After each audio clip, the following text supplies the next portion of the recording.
How does Superman react to a hybrid kryptonite? And how does Batman take down a Superman who's gone berserk when he can't lean on green kryptonite? The chaos began when Poison Ivy attacked Metropolis, unleashing massive destructive vines all over the city. Luckily, Batman had been tracking her movements and arrived just in time to subdue her. Superman then arrived and joked that they should flip a coin to see who gets to take her in, since she's Batman's villain, but it's on his turf. The moment of levity quickly faded as tension filled the air. Metallo suddenly appeared, calling out Superman to brace for impact. But instead of a fight, Batman and Robin moved in, as the kryptonite radiation in Metallo immediately began to weaken Superman. Ivy seized the moment, trapping Batman and Robin in her vines. Batman dug into his utility belt and unleashed a defoliant, burning through the vines and freeing them both. Enraged, Ivy hurled Robin off a rooftop, forcing Batman to leap after him to save his partner. With Batman distracted, Metallo turned his full attention on a vulnerable Superman.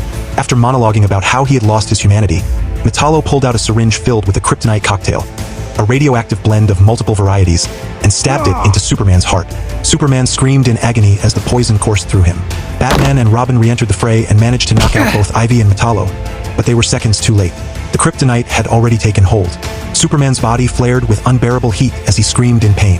Disoriented, he shot into the sky, smashing the Daily Planet globe and accidentally knocking a helicopter off balance. One passenger fell, but Robin reached them just in time and pulled off a daring save. Seconds later, Superman crash-landed, his body hardening into steel until he was encased in a frozen metallic shell. Just as the Doom Patrol prepared to take him in for treatment, Superman erupted with rage again. His eyes burned with fury as hallucinations overtook him.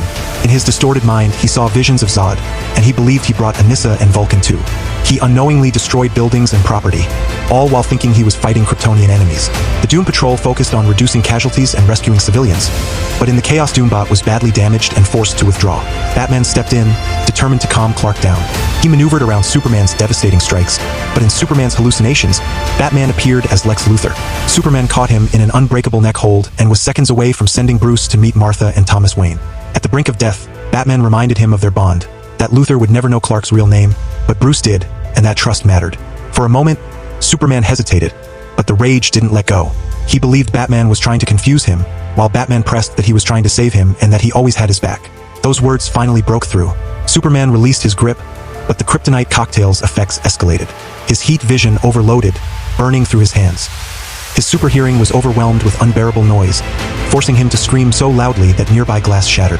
At the same time, his body vibrated uncontrollably with bursts of super speed. Realizing the danger, Batman called for Negative Man wrapping around Superman. Negative Man shifted his radiation into that of a red sun. Instantly, Superman's powers were neutralized, and his berserk rampage came to an end.